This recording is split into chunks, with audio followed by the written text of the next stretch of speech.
عید کی نماز کے لیے ہم جا رہے ہیں، جانے کا طریقہ بھی ہوگا، اب کیسے پڑھیں وہ بھی بہت مختصر شارٹ میں لیتا ہوں۔ دونوں عید کی نماز یاد رکھیے ایک جیسی ہے، ٹھیک ہے؟ عید کی نماز یاد رکھیے 2 رکعت ہوتی ہے اور دونوں عید کی نمازیں ایک جیسی ہیں، اس میں کوئی ایسا فرق نہیں ہے دونوں عید کی نماز میں۔ عید کی نماز کیا یاد رکھیے؟ عید کی نماز یاد رکھیے صرف فرق اتنا ہے کہ اس میں 12 زائد تکبیرات ہوتی ہے، 12 زائد تکبیرات، اللہ اکبر، یہ زیادہ ہوتا ہے اس میں۔ اور وہ کب کب ہوتا ہے میں آپ کو بہت آسانی سے بتاتا ہوں۔ اور فار ایگزامپل یہ بات میری سن لے جو لوگ کہ بھائی میں اگر زائد تکبیرات میں گڑبڑ کر دوں تو کچھ نہیں ہوتا ہے، 12 کی جگہ 11 ہوگی کچھ نہیں ہوتا ہے، 11 کی جگہ 15 ہوگی کچھ نہیں ہوتا ہے، غلطی سے ہو گیا، یاد نہیں رہا، کنفیوز ہو گیا تو ڈریے مت اس سے۔ ایسا ہوتا ہے لوگ ڈر جاتے ہیں تکبیرات الگ ہوئی تو کیا نماز ضائع ہوگی، نہیں، کچھ نہیں ہوتا ہے۔ اور بالفرض کسی کو کچھ یاد نہیں آ رہا اور کنفیوز ہو گیا اب کیا کروں، تکبیرات سمجھ میں نہیں آ رہے، بغیر زائد تکبیرات کی پڑھ لی بھی تو نماز انشاءاللہ عید کی ہو جائیں گی، لیکن یہ سنت ہے اس کی یاد رکھیں۔ 12 زائد تکبیرات، چونکہ اللہ نے ایک بڑا دن دیا ہے، ایک تہوار دیا ہے، ایک خوشی کا دن دیا ہے، تو اللہ کی بڑائی، ہمارے پاس تو ہر خوشی کے اندر اللہ کی بڑائی بیان ہوتی ہے سب سے پہلے، تو ہم اس کی بڑائی بیان کر رہے ہیں۔ 12 تکبیرات کیسے کرنا، بول ایزیسٹ وے، پہلی رکعت کے اندر 7 تکبیریں بولنا، دوسری رکعت کے اندر 5 تکبیریں زائد بولنا، کتنا آسان ہے، ہو گئی 12 زائد تکبیرات۔ 12 زائد تکبیرات کے اندر آگے پیچھے ہونے سے کوئی مسئلہ نہیں ہوتا انشاءاللہ۔ اور اسی کے ساتھ یہ بات بھی آپ کو جو بتا دوں کہ ان 12 زائد تکبیرات کے اندر عبداللہ بن عمر رضی اللہ عنہ رفع دین کیا کرتے تھے۔ اسی طرح نماز جنازہ کے اندر بھی عبداللہ بن عباس کے تعلق سے آتا ہے رضی اللہ عنہ، ان کے تعلق سے، اور عبداللہ بن عمر رضی اللہ عنہ کے تعلق سے آتا ہے، یہ دونوں یاد رکھیے رفع دین کرتے تھے۔ سمجھ گیا کتنا ایزی طریقہ ہے، کوئی اس میں مشکل نہیں۔ لوگ ڈر جاتے رہے وہ 2 رکعت ہے، 2 رکعت سمپل نفل نماز جیسی پڑھتے، سنت پڑھتے ہو جیسی ہے، بس تکبیرات زائد ہے، فرسٹ میں 7، سیکنڈ میں 5 اینڈ فنش ہو گیا، اتنا آسان ہے، یاد رکھیے اس میں کوئی فرق نہیں ہے، 2 رکعت نفل نماز ایک طرح سے 12 زائد تکبیرات کے ساتھ، ٹھیک ہے؟ تو چلیے نماز عید کا معاملہ یاد رکھیے ہو گیا۔ اب عید کی نماز کے بعد یاد رکھیے، عید کی نماز کے بعد یا عید کی نماز سے پہلے اور عید کی نماز کے بعد یاد رکھیے کوئی دوسری نماز ثابت نہیں ہے، یاد رکھیے، ٹھیک ہے؟ عید کی نماز سے پہلے اور عید کی نماز کے بعد عیدگاہ میں یا جہاں عید کی نماز پڑھی جاتی ہے وہاں کوئی دوسری نماز ثابت نہیں ہے، یہ بات کو آپ یاد رکھیں۔ لیکن ایک روایت ملتی ہے کہ نبی اکرم صلی اللہ علیہ وسلم گھر آنے کے بعد عید کی نماز کے بعد 2 رکعت نماز پڑھتے تھے، جس کے تعلق سے ابن ماجہ کی روایت ہے، ابو سعید خدری رضی اللہ عنہ کے راوی کہتے ہیں کہ نبی اکرم صلی اللہ علیہ وسلم جب گھر آ جاتے تو 2 رکعت پڑھتے، تو کوئی پڑھنا چاہے تو یہ سنت کو بھی آپ ریوائیو کر سکتے ہیں۔ بھی لوگ آج کل نہیں پڑھتے، عید کی نماز پڑھتے ختم۔ عیدگاہ میں اس کے علاوہ کوئی نماز نہیں، عید کی نماز سے پہلے اور عید کی نماز کے بعد عیدگاہ میں کوئی نماز نہیں، یاد رکھیے۔ لیکن کوئی شخص اگر گھر پر آ جاتا پڑھنا چاہے تو ابو سعید خدری رضی اللہ عنہ کی روایت ابن ماجہ کی، اس سے پتہ چلتا ہے 2 رکعت نبی اکرم صلی اللہ علیہ وسلم عید کی نماز کے بعد بھی نماز گھر پر آ کے پڑھتے، عیدگاہ میں نہیں پڑھتے تھے۔ اور اگر آپ عیدگاہ میں نماز نہیں پڑھتے ہوئے مسجد میں نماز پڑھے اور مسجد میں نماز پڑھنے کی وجہ سے آپ تحیۃ المسجد پڑھنا چاہے تو آپ پڑھ سکتے ہیں، چونکہ اب یہ عیدگاہ نہیں ہے، مسجد ہے بہرحال۔ لیکن آپ کو اگر اختلاف ہو جائے گا، لوگ بولیں گے کیا نیا تماشا کر رہے آدمی، تو مت پڑھیے، چونکہ علم کی بڑی کمی ہے ہمارے علاقوں میں۔ عید کی نماز سے پہلے اور بعد عیدگاہ میں کوئی نماز نہیں ہے، اگر آپ مسجد میں پڑھتے تحیۃ المسجد وغیرہ آپ پڑھ سکتے ہیں۔ اور نبی اکرم صلی اللہ علیہ وسلم ثابت ہے کہ آپ گھر جا کر عید کی نماز کے بعد گھر پہ 2 رکعت پڑھتے، لیکن پھر بھی یہ سنت ہے، کوئی نہ بھی کرے تو مسئلہ نہیں، کو کرنا چاہے تو ضرور کر سکتا ہے۔ تو یہ بات بھی پوری کمپلیٹ ہوگی ہماری۔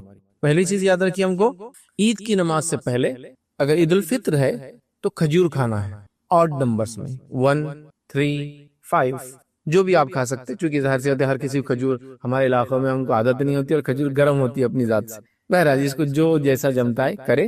تو عید الفطر میں نبی اکرم صلی اللہ علیہ وسلم عید سے پہلے کھاتے اور کھجور کھاتے آڈ نمبرز میں، اور عید الاضحیٰ میں آپ عید کی نماز پڑھ کر آتے، جانور کو ذبح کرتے، گوشت کھاتے۔ تو عید الفطر میں عید کی نماز سے پہلے کھانا یا کوئی چیز میٹھا کھانا، اور عید الاضحیٰ میں عید کی نماز کے بعد کچھ کھانا، ٹھیک ہے؟ تو آپ یہ کر سکتے ہیں۔ آپ کو کھجور نہیں ہے تو کیا کریں بھائی، جو بھی ہے کھا کی جا سکتی عید الفطر میں۔ چلو میں نہیں کھا پایا، بھول گیا، روز کے روٹین بن گیا تھا بھوکے رہنا، چلے گیا، تو کیا غلط ہے؟ کچھ غلط ہے، اس لیے میں نے پہلے کہہ دیا سنت ہے، تو لہٰذا آپ کھجور کھا کر جائے اور عید الاضحیٰ میں آ کر جانور میں سے ذبح کر کے کرے۔ لیکن اب ہمارے پاس سسٹم یہ ہے کہ جانور میں حصہ ڈالتے اور وہ ہسائی ملتا، وہ کٹ کر آتا، وہ دوپہر کے بعد آتا، ٹھیک ہے؟ تو پھر وہ چھوڑ دے، اب آئے بات جو گھر میں وہ اب کھا لے، کوئی مسئلہ نہیں، ٹھیک ہے؟ تو عید الاضحیٰ میں بعد میں کھائے جو بھی کھانا ہے، میٹھا تیز کچھ بھی چلے گا، اور عید الفطر میں پہلے کھا لے میٹھا تیز کچھ بھی چلے گا، لیکن سنت کھجور ہے، ٹھیک ہے؟ تو عید الفطر میں پہلے کھا کر جانا، عید الاضحیٰ میں آ کر کھانا، ایسا میں بول سکتا ہوں عام زبان میں۔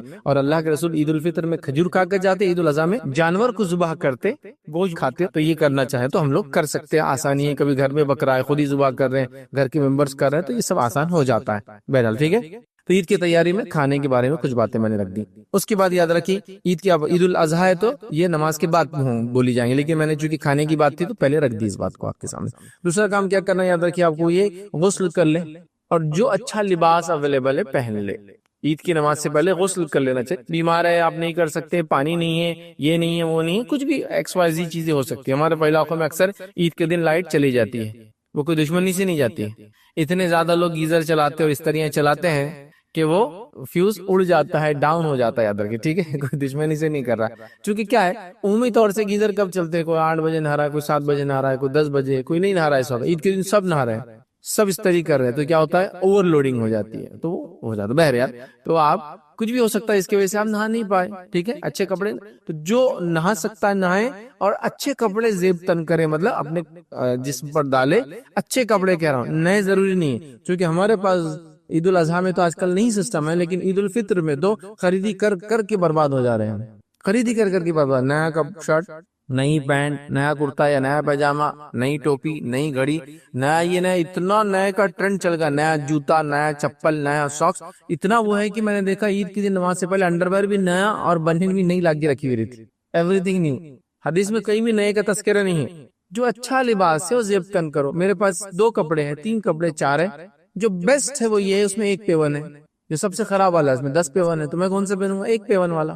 یہ معنی ہے اس کا، بیسٹ جو اویلیبل ہے. میرے پاس کئی کپڑے جس میں 1 کپڑا ہے جو میں کبھی کبھار پہنتا ہوں، باقی کپڑے عام طور سے پہنتا ہوں، ان کا کلر ڈم ہو گیا، یہ اچھا ہے، تو یہ میرے لیے ہو گیا آج کا کپڑا. نیا کوئی ضروری نہیں. ہمارے پاس اتنا کمپلسری نیا کہ بہت سارے مولویوں کو تو میں نے یہ کہتے ہو سنو، اللہ نے دیا تو نیا لینا ضروری عید کے دن. کیا پتہ نہیں کہاں سے لائے. سب سے اچھا زیب تن کرنا ہے، کوئی نیا ضروری نہیں. بہرحال تو آپ غسل کریں، اچھا جو لباس ہو زیب تن کریں، مسواک وغیرہ کرے تاکہ منہ میں سے خوشبو آئے.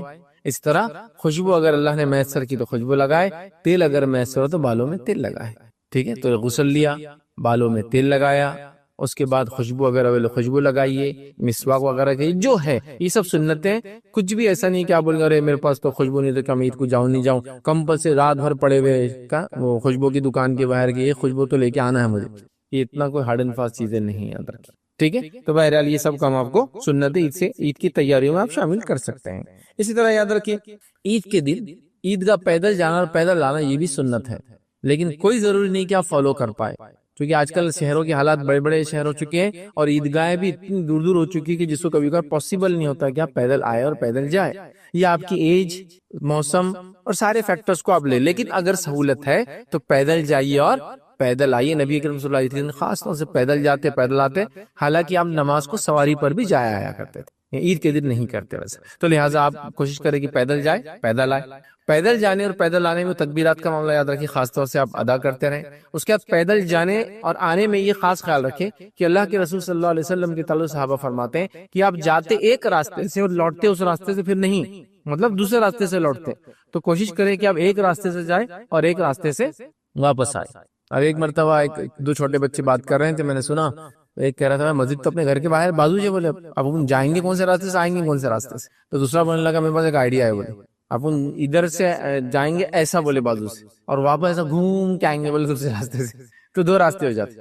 تو پہلے والے نے بولا میرے کو تھوڑا سا یہ ذرا لمبا دکھ رہا، بولے میں بھی بتاتا بولے ایک طریقہ جانے.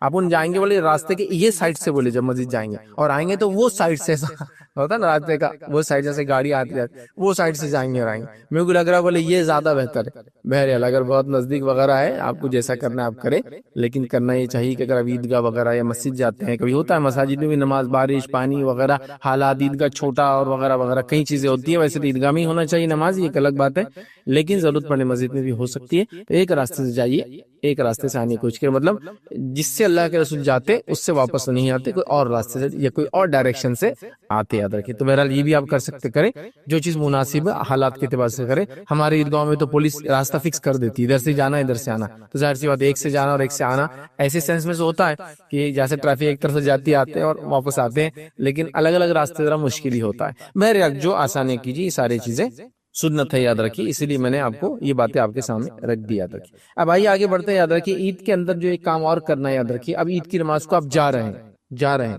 تو جانے سے پہلے ایک بہت امپورٹنٹ کام کرنا ہے، اور یہ عید الفطر میں اور عید الاضحیٰ میں آنے کے بعد کرنا ہے. تو ابھی خالی جانے سے پہلے والا رکھ دیتا ہوں، آنے کا بعد میں دیکھتے ہیں. تو عید الفطر کے اندر جب آپ جا رہے ہیں تو جانے سے پہلے ایک اہم کام کرنا ہے، فطرہ دے دینا ہے.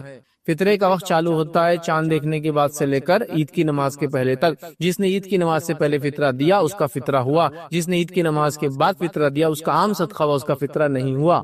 جمع کرنے کے لیے تو آپ ایڈوانس بھی دے سکتے ہیں. روایتوں میں آتا ہے کہ صحابہ کے زمانے میں جمع کرنے کے لیے لوگ 1-2 دن ایڈوانس جمع کرتے ہیں, تو جمع کرنے میں کوئی مسئلہ نہیں, لیکن دینے کا ٹائم کب شروع ہوتا ہے؟ چاند دکھنے کے بعد سے لے کر عید کی نماز سے پہلے تک. تو اگر میں عید کی نماز 7 بجے پڑھا تو اس سے پہلے, کوئی 9 بجے پڑھا تو اس سے پہلے, کوئی 10 بجے پڑھا تو اس سے پہلے. میں کیوں کہہ رہا اتنا؟ ہمارے پاس عید کی نمازیں بڑی لمبی لمبی چل رہی بھائی. صحابہ عید کی نماز جلدی سے مکمل کر لیتے. بہرحال چلیے جو بھی ہے, تو اب عید سے پہلے دینا ہے فطرہ, اس بات کو یاد رکھیے, یہ امپورٹنٹ کام ہے, یاد رکھیے. اب عید الفطر سے پہلے اس کا اسی فطرے کی وجہ سے اس عید کا نام کیا پڑا؟ عید الفطر پڑا, یاد رکھیے. اور بڑا اہم ہے, اس کو زکات الفطر بھی بولتے ہیں, یاد رکھیے. صدقہ فطر بھی بولتے ہیں, یاد رکھیے. ٹھیک ہے, تو یہ بڑی اہم چیز ہے. اس کا ثواب, اس کا اجر کیا ہے؟ ویسے اس پر لیکچر نہیں ہے ابھی, لیکن مختصر بتا رہا ہوں. وہ یہ ہے کہ جو لرزشیں, کوتاہیاں, کمزوریاں روزہ رکھنے میں ہوئی ہے, یہ اس کا کفارہ بن جاتا ہے. ہر آدمی دینے کی کوشش کرے, بہت مختصر, اس کے مسائل میں جانے کا ٹائم نہیں ہے. آپ 2.5 کلو سے لے کر 3 کلو کے رینج میں جو دینا ہے مختصر آپ جو ہے کسی غریب کو ڈھونڈ کے دے دے, پہلے سے طے کر لے. عید کا چاند دیکھا اس کے بعد فوراً لے جا کے اس کو پہنچا دے. تو یہ بڑا اہم کام کرنا تھا آپ کو, اور مجھے میں نے آپ کے سامنے رکھ دیا. مرد عیدگاہ میں جاتے ہیں, ان کی یونٹی رہتی ہے, یکجہتی رہتی ہے, عورتوں میں کیوں نہیں؟ تو دیکھیے اسلام میں تو یہ ہے کہ مرد اور عورتیں دونوں عیدگاہ جائیں گی. مرد اور عورتیں دونوں عید کی جو ہے جمعے کی نماز پڑھیں گی مسجد میں. مرد اور عورتیں عام نماز بھی جو ہے مسجد میں پڑھیں گی, یاد رکھیں. یہ ایک الگ بات ہے کہ جو ہے ہندوستان اور پاکستان بر صغیر میں اس کا کوئی سسٹم نہیں. اور عید کے دن عورتوں کی یونٹی اور عورتوں کا عیدگاہ میں جمع ہونا تو بہت زیادہ ضروری ہے, بلکہ اللہ کے رسول صلی اللہ علیہ وسلم کا یہ حکم ہے. حکمی حدیث آپ نے فرمایا ہے کہ عید کے دن تمام عورتیں عیدگاہ میں جائے, حتیٰ کہ وہ عورتیں بھی جائیں جو نابالغ ہو بچیاں, اور وہ عورتیں بھی جائیں جو حائضہ ہو, جو حیض سے ہو, وہ بھی عیدگاہ جائے, تاکہ وہ مسلمانوں کی دعاؤں میں شریک رہے. وہ نماز نہیں پڑھیں گی حائضہ عورتیں, لیکن بازو بیٹھیں گی اور شریک ہوں گی. تو ایک صحابیہ نے کہا اللہ کے رسول ہم کیسے نکلے؟ حالات یہ ہے کہ اگر ایک کے پاس اوڑھنی ہے, مطلب لپیٹ کے جانے کا کچھ ہے باہر پردہ کرنے کا, تو دوسرے کے پاس غربت اتنی تھی. رسول اللہ نے کہا پھر ایک عورت جس کے پاس اوڑھنے کو نہیں ہے وہ اپنے بہن سے مانگے, اور جس بہن کے پاس ایک سے زیادہ اوڑھنی ہے, مطلب اوڑھنے کے لیے برقع ہے, وہ دوسری کو دے اپنے ادھار, تاکہ وہ بھی عیدگاہ شامل. سمجھے بات؟ تو عیدگاہ آنا مردوں کے لیے جتنا یونٹی کا اظہار کرتا ہے اس سے زیادہ عورتوں کے لیے, بلکہ عورتوں کو تو ناپاکی کی حالت میں آنے کا حکم ہے, تاکہ وہ مسلمانوں کی دعا میں, اس لیے کہ مسلمانوں کا یہ جو ہے شہر کے لیول کا اجتماع ہے, یہ قسم کا جو شریعت کی طرف سینکشن ہے. جیسے ہفتے واری اجتماع جو ہے مسلمانوں کا جمعے کے دن ہوتا ہے, سالانہ اجتماع جو ہے ان کا عید کی شکل میں ہوتا ہے, عیدین کی, اور ایک دنیا کے لیول پر اجتماع ان کا حج کے اندر ہوتا ہے, تاکہ پوری انسانیت مختلف مقام سے مسلمان جمع ہوتے ہیں. تو یہ بھی اجتماع. تو آپ نے کہا حائضہ عورتیں بھی آئے, اور وہ آ کے صحابی نے جب پوچھا اللہ کے رسول وہ کیا کرے آ کر ہوں, تو کہا وہ وہاں بیٹھے اور مسلمانوں کی دعا میں شریک ہو. مطلب امام کا خطبہ سنیں, واعظ و نصیحت سنیں, وہ جو نصیحت کرتا ہے اس کو دیکھ کے سنیں, مسلمانوں کے حالات پر تبصرہ ہوں گا وہاں, ان کی برائی کا تذکرہ ہوں گا وہاں, تاکہ اپنی اصلاح کرے, اور آگے کیا پلانس کرنا مسلمان کیسے اپنی زندگی سدھارے وہ بتایا جائے گا, وہ شریک. اور جب امام دعا کرے تو اس میں وہ شریک ہوں گی. تو یہ تو ضروری. یہ الگ بات ہے کہ ہمارے پاس نہ مسجدوں میں کوئی عورتوں کا نظام ہے, نہ جو ہے عیدگاہ میں ہے. اب جب بتایا جاتا ہے تو کہتے ہیں اس سے شر ہوتا ہے. سوال یہ, بازار آپ نے جانے دیا وہاں شر نہیں, درگاہ جاتی ہے وہاں شر نہیں, تھیٹر بھی جا رہے ہیں عورتیں شر نہیں, اسکول کالج جاتے ہیں وہاں شر نہیں, ہر جگہ گھوم رہی شر نہیں, سوائے صرف دینی درسگاہ اور مسجد اور اس میں آئیں گے تو شر ہو جاتا ہے. عجیب بات ہے. یہ شر جو ہے صرف دماغ کا فطور ہے, ہمارے دماغ میں بھرا ہوا, اس کی حقیقت کچھ نہیں. اگر واقعی شر ہوتا تو پھر کالج, اسکول, مدرسہ کہیں نہیں جانا تھا عورت نے, گھر سے باہر نکلنا ہی شر ہے اس کا. خریدنے تو بازاروں میں دیکھیے بنداس گھوم رہی ہیں عورتیں, آپ دیکھیے مرد کم ہے عورتیں زیادہ ہے بازاروں میں, وہاں کوئی جا کے نہیں بول رہا تمہارا نکلنا فتنہ ہے. مسجد آگے فتنہ, مدرسے جاری فتنہ, کہیں سیکھنے جاری درسگاہ میں فتنہ, عیدگاہ فتنہ. تو مطلب دینی کام میں فتنہ ہو رہا, باقی جگہ نہیں. وہ لگ رہا ہے بولنے والے کی نیت میں فتنہ ہے کہ یہاں فتنہ کرنا چاہ رہا ہے. فتنہ تو بازاروں میں ہوگا, تھیٹروں میں ہوگا, درگاہوں پہ ہوگا. دیکھیے نا کہاں کہاں عورتیں اکیلی جا رہی ہیں. آپ دیکھیے پکنک اسپاٹ پہ آپ کو عورتیں 2 ویلر ڈرائیو کر کے 25-25 کلومیٹر جاتی ہیں یہاں سے اکیلی. تب آپ نہیں کوئی روک کے بول رہا اس کو چلو فتنہ ہے. لیکن اگر مسجد جائے تو بولیں گے دیکھو فتنہ کر رہی مسجد جا کر. سوال یہ ہے کہ یہاں تو سیکھیں گی, وہ اللہ سے ڈر سیکھیں گی, اور جب مسجدوں سے, مدرسوں سے, عیدگاہوں سے ان کا تعلق ٹوٹ گیا تو پھر جو منمانی چاہا انہوں نے کیا, ناولوں سے, پکچروں سے, ٹی ویوں سے, اور اس سے اپنا دین اور اپنا مذہب اور اپنی چیزیں سیکھی, اور اس کی وجہ سے بچوں کی تربیت آپ دیکھیے کیسی ہو رہی, چونکہ ان کو تربیت کا کوئی سسٹم ہی نہیں, کوئی نصیحت اور واعظ کرنے والا کوئی ہے. تو بہرحال ضروری ہے. تو اور جس طرح مرد جائیں گے یونٹی دکھائیں گے, عورتوں کو بھی وہاں جانا ہے. ایسے ہی ہوں گی. آتا کسی نے ایک سوال کیا, عورتوں کی نماز کا طریقہ بتائیے. عورتیں نماز میں سجدہ چپٹا کر کرتی ہے, چپکا کر کرتی ہے, اس کو کر سکتی ہے کیا؟ اور رفع دین کرنا فرض ہے کیا؟ دو سوال انہوں نے کیے. تو دیکھیے عورتوں کی نماز اور مردوں کی نماز میں شریعتاً کوئی فرق نہیں ہے. ایسی کوئی روایت صحابیات سے یا صحابہ سے ثابت نہیں ہے جس میں کسی صحابیہ نے یہ کہا ہو کہ ہم نماز ایسی پڑھتی، صحابہ نماز ایسے پڑھتے یا رسول اللہ نماز ویسے پڑھتے. کوئی روایت نہیں. بلکہ ابو داؤد کی ایک روایت ہے ام دردہ رضی اللہ عنہا کے تعلق سے آتا ہے، جو کافی مشہور معروف اور ایک کافی مشہور صحابیہ ہے. ان کے تعلق سے آتا ہے کہ جب وہ نماز پڑھتی تو ویسے ہی پڑھتی جیسے مرد پڑھتے. سمجھ رہے ہیں بات کو؟ تو عورتوں اور مردوں کی نماز میں فرق نہیں، بلکہ رسول اکرم صلی اللہ علیہ وسلم کی حدیث واضح، سلو کما رأیتمونی اصلی، نماز ویسی پڑھو جیسے مجھے پڑھتا ہوا دیکھتے ہو. صحیح بخاری کی روایت. اسی طرح صحیح بخاری میں فرمایا حج ویسے کرو، حج کے ارکان جیسے مجھے کرتا ہوا دیکھتے ہو. ٹھیک ہے، تو لہٰذا ہمیں فرض عبادتیں پوری رسول اکرم صلی اللہ علیہ وسلم کیسے کرتے ہیں ویسے کرنا چاہیے. جو روزے کے تو کوئی خاص مسائل ہے نہیں، زکوٰۃ بھی بہت آسان ہے سمجھنا، ان دو عبادتوں کا، ایک حج ہے اور دوسری نماز ہے. ٹھیک ہے، تو ویسے کرنا جیسے رسول اکرم صلی اللہ علیہ وسلم کو پڑھتے ہوئے دیکھا گیا ہے. یاد رکھیے، اور صحابہ کی گواہیاں ہمارے پاس بہت ساری موجود ہے کہ آپ صلی اللہ علیہ وسلم کیسی پڑھتے تھے. تو عورتوں اور مردوں کے نماز میں فرق نہیں ہے. لیکن اگر کوئی کہے کہ اب آج کے زمانے میں کیسا کرے، تو میں مردوں کو یہ مشورہ دیتا ہوں کہ آپ عورتوں کی جیسی نماز پڑھیے. وہ زیادہ سنت سے قریب پڑتی ہے، ہاتھ سینے پر باندھتی ہے، پہلا قاعدہ سیدھا کرتی ہے، دوسرے قاعدے میں تورک کرتی ہے، پیر نیچے سے ڈالتی ہے، تو ان کی نماز زیادہ قریب ہے سنت سے بنسبت مردوں کی. یاد رکھیے. ٹھیک، بہت سے لوگ یہ بھی وہ کرتے نہیں عورتوں اور مردوں کی نماز میں فرق ہے. تو میں کہتا ہوں ٹھیک، ہم تعصب پر بات نہیں کرتے ہیں.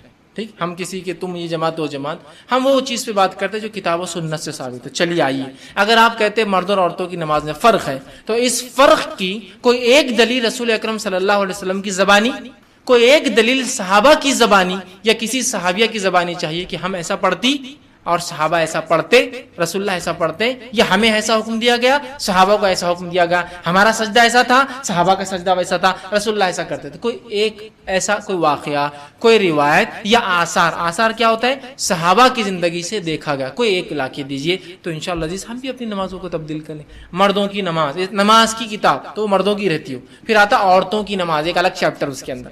عورتوں کی نماز کیسا کہ وہ تکبیر کریں گی تو کاندھوں سے کانوں کے بیچ میں اٹھانا، مرد نے کانوں کو لگانا، عورتوں نے اٹھانا. اس لیے میں کہہ رہا ہوں عورتوں کی نماز زیادہ قریب ہے سنت سے. کانوں کو لگانا سنت سے ثابت نہیں. ہاتھ نماز میں بہت سے لوگ اسٹائلش طرح سے یوں ایسا بالکل ایسا لگتا کچھ تو بھی ایک پروسیس سے چل رہا ہے نا، یوں جا کے ہاتھ کانوں کو لو کو ٹچ ہو کے پیچھے آتا، یوں آتا اور بول کے ایک دم بالکل ایسا پیچھے منڈی کر کے کھڑے جاتے. نیچرل عمل نماز اتنا اصل کاندھوں سے کانوں کے بیچ میں ہاتھ اٹھاتے. تو آپ کہیں بھی اتنے بیچ میں کہیں بھی اٹھائیے، لگانے کی کوئی روایت نہیں. ٹھیک ہے، تو عورتیں نہ لگائے، مرد لگائے. دیکھیے عورتیں اندر ہاتھ ڈالتی یوں کرتی اور مرد بیچارے یوں کرتے. تو یہ فرق کہاں سے آئے؟ چلیے بتائیے. کہ حدیث میں ایسا ہے کہ کاندھے تک عورتیں اٹھاتی اور کانوں تک مرد اٹھاتے؟ لفظ ہی نہیں. آپ صلی اللہ علیہ وسلم رکعت کے لیے اٹھاتے ہاتھ تو کاندھوں سے کانوں کے بیچ میں آپ کے ہاتھ کہیں تو بھی ہوتے. بس ٹھیک ہے، بتا دیا گیا. یہ کہا کہ کانوں تک مرد اور کاندھوں تک عورتیں؟ ایسا کوئی اصول ہے کہ ایسا ہوتا ہے نا؟ میڈیکل میں ایک اصول ہوتا ہے، اگر آپ کبھی ٹیسٹ رپورٹ لائے تو اس میں 2 اینٹیز لکھے ہوئے ہوتے ہیں. For example 50-80. تو 50 to 80 نہیں ہوتا ہے، 50 لیڈیز کے لیے ہوتا ہے، 80 جینٹس کے لیے ہوتا ہے. اس میں فرسٹ لیڈیز کی رہتی، سیکنڈ اینٹی وہ جینٹس کی رہتی. اگر 50 سے اوپر ہے تو لیڈیز کو مارک کر دیتا کہ بھائی تمہارا 60 مطلب یہ ہائی ہے. جینٹس کا رہا تو نہیں کرتا مارک، اس لیے کہ 80 تک جینٹس ہوتا ہے. تو 50 to 80 نہیں ہوتا ہے، 50 لیڈیز کے لیے. تو ایسا کچھ ہے کہ حدیث میں کہ لیڈیز کے لیے کاندھے تھے اور جینٹس کے لیے کان تھے؟ کچھ بھی نہیں. ٹھیک، اس کے بعد جو ہے ہاتھ باندھنے کا مسئلہ آیا. ٹھیک، تو مرد جو ہے ناف کے نیچے ہاتھ باندھے اور عورتیں جو ہے سینے پر ہاتھ باندھے. ٹھیک، بہت سے لوگ آتے ہیں یہاں بحث کرنے IRC پہ، ہاتھ سینے پہ ہاتھ باندھ کر دلیل دیجیے، سینے پہ ہاتھ باندھ کر دلیل دیجیے. اگر آپ نے ثابت کر دے تو آپ کو 1 کروڑ انعام، 20 لاکھ انعام، فلاں انعام. تو میں ان کو پہلے کہتا ہوں کہ وہ 20 لاکھ اکاؤنٹ میں جمع کرو تو بات ہوگی. 3rd person account with sign checks. ٹھیک، کہ بھائی 20 لاکھ یا جیت گیا تو میں فوراً لے لوں گا وہ چیک آپ سے. خالی ہوائی بات ہے کہ 20 لاکھ اور 1 کروڑ تو وہ جمع کرو تو آؤ. نہیں اچھا ٹھیک ہے، تو پیسہ نہیں تو پھر ٹھیک ہے بات کرو پھر آگے کہ وہ ثابت کر دیجئے تو ہم یہ کر دیں گے، ہم وہ کر دیں گے، ہم یہ کر دیں گے. میں پھر ان کو کہتا ہوں امی نماز کیسے پڑھتی ہے آپ کی؟ امی حضور آپ کی نماز کیسے پڑھتی ہے؟ تو سینے پہ اس کی روایت کہاں سے لا دو، ورنہ اپنی ماں کی نماز غلط ہے بول دو پہلے. نہیں وہ تو ایسا تو نہیں ہے. تو پھر ان کو کہاں سے لائے تم نے سینے پہ؟ چلو وہ دلیل ہمارے لیے بھی مان لو، چلو وہ دلیل ہمارے لیے بھی مان لو. وہ بحث وہ فلاں میں یہ ہے، اس پہ تو وہ راوی پہ وہ ہے، وہ سب آپ چھوڑ دو ایک طرف. تھوڑا دیر صرف اتنا بولیے آپ کے مسلک میں عورتیں سینے پر باندھتی ہے تو ان کی نماز ہوتی ہے کیا؟ تو پھر مجھے بھی اجازت دے دیجیے آپ بننے، یا ان کی دلیل کیا وہ دلیل میری بھی ہے. تو وہاں ہی منہ بند ہو جاتا ہے ان کا. خواہ مخواہ بحث کر کے کیا فائدہ؟ ٹھیک، تو عورتیں سینے پر باندھے، مرد ناف کے نیچے باندھے، دونوں سینے پر باندھے. یاد رکھیے. ٹھیک ہے، اس کے بعد عورت جب سجدہ کرے، جو فرق کے بعد وہی بتا رہا ہوں، فرق کے پوائنٹ، عورت سجدہ کرے تو ایسا سجدہ کرے کہ اس کا پیٹ اس کے مانڈیوں پر چپک جائے، اس کا سینہ اس پہ چپک جائے، اور اس کے بعد اس کا ناک سر اور اس کے پورے ہاتھ ایسے چپک جائے کہ ادھر سے کچھ نہ دکھے، چمٹ کر سجدہ کرے. کیوں؟ اور وہ سجدہ بھی کیسا؟ آپ صلی اللہ علیہ وسلم سجدے میں جاتے تو ہاتھ رکھتے، ٹھیک ہے، پھر پیر رکھتے. یہ پہلے پورا بیٹھ جاتے عورتیں، بیٹھنے کے بعد پھر سجدہ نہیں کرتے، اپنے مطلب مانڈی پہ لیٹ جاتے، سمجھ لیجیے، پہلے سیدھا بیٹھ جاتے ہیں پھر لیٹ جاتے ہیں، ایسا بالکل یوں کر کے. آپ صلی اللہ علیہ وسلم کی ابو داؤد کی واضح روایت ہے، آپ نے فرمایا سجدوں میں ہاتھ کتوں کی طرح نہ رکھو. کتا دیکھیے آپ بیٹھتا ہے تو کیسا بیٹھتا وہ رکھتا ہے. اور آپ صلی اللہ علیہ وسلم دیکھا گیا جب آپ ہاتھ کو اٹھاتے تو اتنا اٹھاتے ہیں کہ آپ کی بغل مبارک، چونکہ شرٹ کی آستین بڑی ہوتی کبھی کبھار، بغل مبارک یا چھوٹے شرٹ بھی پہنا کرتے. میں نے جیسے آپ کو بتایا تھا، آپ کے زمانے میں اتنے بھی کپڑے نہیں تھے تو بہت سی بار چادر کو موڑا جاتا، بیچ میں سے ایک سوراخ کر کے ڈال لیتے سر میں سے، تو ادھر کا کھلا رہتا تھا اس کی وجہ سے، لیکن سامنے اور یہ ڈھک جایا کرتا تھا، ضرورت پڑی تو اس کو باندھ لیا کرتے تھے. تو آپ کے بغل مبارک کی سفیدی نظر آتی، روایت میں نظر آتے آپ کے بغل، آپ جب سجدہ کرتے. لیکن یقیناً جب ہم جماعت میں ہوں گے، مرد بازو بازو تو مشکل، لیکن امامت میں آپ کو دیکھا گیا نا، تو ظاہر سے امام کو جگہ ہوتی ہے، ہم کو نہیں ہوتی ہے. لیکن چپکانے کے لفظ نہیں، نہ آپ ایسا چٹکاتے نہ آپ ایسا چٹکاتے، تو ہاتھ کو اوپر رکھنا ہے. کون نہیں، عورت ظاہر سے عموماً عورتیں گھر میں اکیلی پڑتی ہے، تو آپ بھی ویسی نماز پڑھیں گی، ہاتھ رکھ کے بالکل اٹھا کر. کوئی کہے ایسا نہیں، عورت چپک کر پڑھے تو دلیل، ہم کو دلیل چاہیے. نہیں فلاں اتنے بڑے لوگ غلط ہو سکتے ہیں، دیکھیے بڑے غلط اور یہ غلط تو آپ کے جہاں بڑے ہیں ان کے بھی بہت سے بڑے ہیں. کس کے بڑوں کی سننا؟ سب کے بڑے ہیں یہاں تو، ہے نا، اور بڑے بڑے ہیں، مطلب سیدھے چھوٹے موٹے بڑے نہیں. القاب تو ایسے شروع ہوتے علامہ، فاضل، مولانا، یہ وہ نام آتا ہی نہیں، مطلب سے ڈھونڈتے چلو آپ نام کہاں ہے اس میں، آخر میں ان کا نام ہے نا. تو بہت بڑے بڑے ہیں، سب کے پاس بڑے ہیں، آپ سے بڑے ان کے پاس بڑے ہیں. بہت سی ایک جماعت والے بولتے ہیں بھائی ہم صحیح ہیں، تو آپ سے بڑے تو ان کے پاس، ان کی ٹوپیاں بڑی اور ان کے لوگ بھی بڑے. تو بتائیے اب ان کے بڑوں کی سنیں آپ کی بڑوں کی سنیں، کس کے بڑے بولے تو مشکل ہو جائیں گے. تو بڑوں کی نہ سنتے ہوئے، تو پھر ہمارے بڑے سب کے بڑے ہیں تو پھر مشکل ہو جاتی نا. تو نہ سنتے ہوئے ایک اصول نکالیے، جس کے پاس دلیل اس کی بات سن لے، چاہے بڑا ہو چاہے چھوٹا ہو، ختم، سیدھی سی بات. تو بھائی بڑوں کا نہیں کرتے بھائی، چلیے دلیل کی بات کریں. دلیل تو نہیں ہے تو پھر بازار سے دلیل نہیں ہے تو پھر بات آگے کر کے فائدہ کچھ ہے نہیں. ٹھیک ہے، بحث تو بہت ہو سکتی ہے، ضد تو بہت ہو سکتی ہے، لیکن ہم کو ذہنوں کو کھولنا ہے. تو عورتوں کی اور مردوں کی نماز میں فرق نہیں ہے. پھر پہلے قاعدے میں عورتیں برابر بیٹھتی ہیں، اپنے الٹے پیر کو کمر کے نیچے رکھتی ہے اور اس پہ کمر ہوتی ہے. دوسرے قاعدے میں الٹے پیر کو سیدھے پیر کے نیچے سے، جس کو تورک بولتے، کرتی ہے. یہ مردوں کا بھی آپ صلی اللہ علیہ وسلم پہلے قاعدے میں سیدھا بیٹھتے، پیر کے اوپر کمر رکھتے. دوسرے قاعدے میں آپ تورک کرتے، مطلب الٹے پیر کی مانڈی بیٹھ کر الٹے پیر کو سیدھے کے نیچے سے بازو سے نکالتے. یہاں عورتوں کو دے دی، بولے تم تورک کرو، مرد نہیں کریں گے. مردوں کا نہیں، عورتوں کے لیے بھی وہ ہے، مردوں کے لیے بھی ہے. اسی لیے میں نے کہا کہ عورتوں کی نماز بہت زیادہ قریب ہے سنت کے بنسبت مردوں کی نماز کے ہمارے ماحول میں. تو مرد ادھر شفٹ ہو جائے، سجدے کا طریقہ بس عورتیں چینج کر لے تو تقریباً نماز سنت ہے. آگے انہوں نے کہا کہ کیا کسی ایک سوال کیا کہ جانور کی کھال اسکن کا کیا کرے، اکثر مدرسے والے آ کر لے جاتے ہیں، انہیں دینا درست ہے؟ ہاں بالکل، یہ زبردست طریقہ ہے. نبی اکرم صلی اللہ علیہ وسلم کی ایک حدیث ہے، بخاری کی روایت، علی رضی اللہ عنہ بیان کرتے ہیں کہ نبی اکرم صلی اللہ علیہ وسلم نے مجھ سے کہا کہ قربانی کے جانوروں کی جو جھول ہے اور ان کے جو چمڑے اور کھال ہے ان کو صدقہ کرنے کا حکم دیا تھا، جن کی قربانی میں نے کی تھی. نبی اکرم صلی اللہ علیہ وسلم نے جانوروں کو مجھے ذبح کرنے کا حکم دیا تھا اور اس کی اسکن اور اس کے جھول دونوں کو صدقہ کرنے کا مجھے حکم دیا تھا. پتہ چلا اس کی اسکن سے آپ فائدہ اٹھا سکتے ہیں یا پھر اس کو صدقہ کر سکتے ہیں. صدقہ جس کو دے وہ بیچ کر اس کا پیسہ لے کر فائدہ اٹھائے یا کیسا، جیسا دونوں جائز ہے. اب جھول کیا ہے؟ جھول مطلب یہ کہ جانوروں کو اگر سردی کے دن ہوتے تھے تو عرب جو ہے کپڑا اڑا دیتے تھے، ایک قسم کا جو بھی کیسے بنتا تھا، نہیں اور ٹاٹ کا جو بھی ہوتا تھا کپڑا پہناتے تھے، تو وہ اسی کے ساتھ اس کا سیل ہوتا تھا. مطلب جو جانور پرچیز کیا جاتا تھا اس کے ساتھ ہی آتا تھا. تو چونکہ وہ جانور کے ساتھ ہے اور قربانی کا پارٹ بن گیا، اس کو بھی آپ صدقہ کرنا. اللہ کے رسول نے وہ جھول کو بھی اور چمڑے کو بھی صدقہ.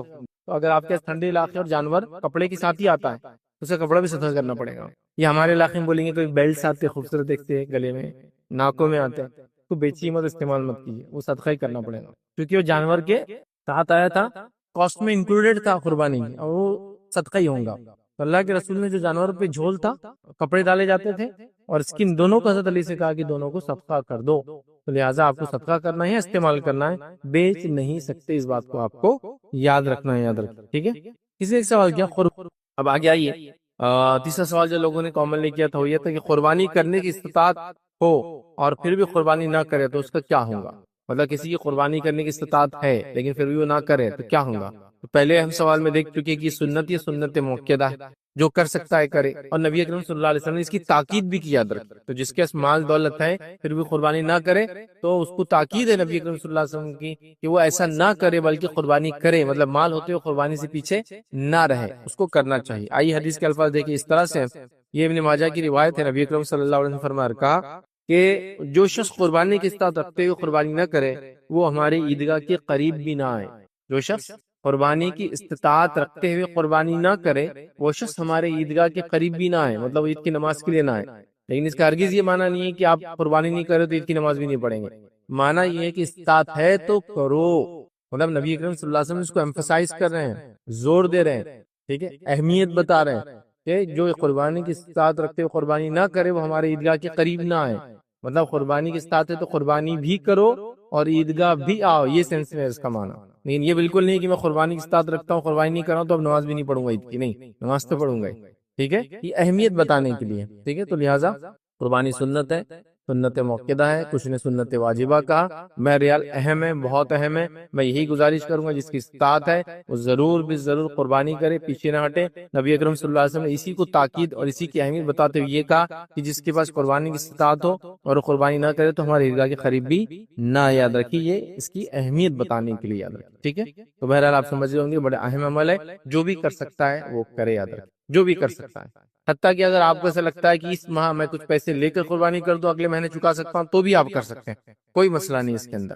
ہوتا ہے نا انسان کی حالت ایسے ہوتے ہیں، کبھی آج کیش نہیں لیکن اگلے مہینے اچھا خاصا آنے والا، تو بھی وہ کر سکتا ہے، کوئی مسئلہ نہیں. تو جو کر سکتا ہے ضرور کرے. یاد رکھیں. ٹھیک، اب کون کچھ پوائنٹ. آئیے دوسرا پوائنٹ ہم دیکھتے ہیں. دوسرا کام جو نہیں کرنا، یاد رکھیے، اس کا کہیں نہ کہ تعلق ریاض سے بھی ہے لیکن بہت امپورٹنٹ پوائنٹ اس لیے الگ رکھنا ہوا ہے. جانور کی تصاویر اور اس کے ویڈیوز نہ بنائیں. تصاویر لے کے اپلوڈ کرنا سے کوئی ضرورت نہیں ہے، لیکن یہ بھی وہ شو آف کا ہی پارٹ ہے. ٹھیک ہے، ہاں اگر کوئی اس لیے کر رہا ہے کہ دوسرے لوگ جو اس کے حیثیت و استعداد کے نہیں کر رہے ہیں تو شرمندہ اور کریں، اس کی نیت ہے. لیکن اکثر لوگ اس لیے نہیں کرے، اکثر لوگ بوسٹ کرنے، بتانے، بریک کرنے، دکھانے ہم نے یہ جانور لیا اس کو ڈال رہے سوشل میڈیا پہ. فیس بک تو پورا بھرا ہوا رہتا ہے ہر سال عید پہ، دیکھیے آپ، ہے نا. انسٹا وغیرہ تھوڑا اس کا اسٹینڈرڈ ابھی مینٹین ہے تو اس میں نہیں جا رہی تصویریں، لیکن یہ فیس بک وغیرہ تو اتنا کامن ہے جس کی کوئی انتہا نہیں. تو اللہ کے لیے تصاویر مت ڈالیے، ویڈیوز مت ڈالیے، اور خاص طور سے لیگالٹیز کو ذہن میں رکھتے ہوئے آپ کے علاقے میں جو جانور لیگل نہیں ہے کاٹنا وغیرہ اس کو تو وہ مت کیجیے. اور خاص طور سے اگر دوسرے علاقوں میں بھی لیگل نہیں ہے جس کی وجہ سے اگر آپ ان کی تصاویر اور ویڈیوز ڈالیں گے تو دوسرے لوگوں پہ دوسرے لوگ ظلم کر سکتے ہیں جو اس چیز کو پسند نہیں کرتے، تو وہ کام بھی مت کیجیے. اور اس میں ایک چیز کا تو خاص خیال رکھیے، یاد رکھیے، جانور کی ذبح کرتے ہوئے تو تصویریں اور فوٹوز یا ویڈیوز کبھی نہ بنائیں اور کبھی نہ شیئر کریں. اس کا بہت بیڈ امپیکٹ پڑتا ہے. یاد رکھیے، میری قربانی اللہ کے لیے تھی اور وہ ہو گئی، لیکن یہ جو آپ ویڈیو شیئر کرتے ہیں جانوروں کی اور خاص طور سے ذبیحہ کے ذبح کرتے وقت، بالکل درست نہیں. ہاں as a tutorial, as a knowledge base, کسی کو قربانی کیسے کرنا سکھائے کے لیے آپ نے کچھ بنایا ہے تو عموماً یہ چیز کی ضرورت تو ہوتی نہیں میرے حساب سے. اتنا کامن فینومینا ہے جانور کو ذبح کرنا. بٹ دین آلسو اگر کو بولے نہیں ہم نے اونٹ کی قربانی کی تو اونٹ کو نہر کیا جاتا ہے اور اونٹ کو نہر کرنے کا طریقہ ہم چاہتے ہیں لوگ دیکھیں تو ٹھیک ہے، وہ ایک الگ بات ہے.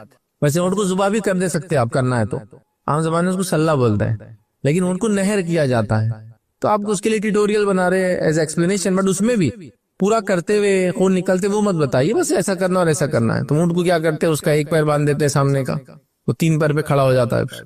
3 پیر پہ کھڑا کرنے کے بعد اس کے جو گردن اور جسم جا کے جہاں ملتا ہے وہاں ایک برچھی لیتے ہیں، تلوار لیتے ہیں، برچھی نیزہ، اور وہاں اس سے ایسا مارتے ہیں، اس کو پورا ایسا ذبح نہیں کرتے، ایسا مارتے. پھر اس کے بعد اس کا خون نکلنا شروع ہو جاتا ہے، پھر وہ گر جاتا ہے. چونکہ اونٹ کو باندھنا طاقت بہت لگے گا، اس کو لٹا کے جانور کے ایسا پیر باندھ کے ذبح کریں گے بکرا وغیرہ کے جیسا، وہ کھول دیتا ہے.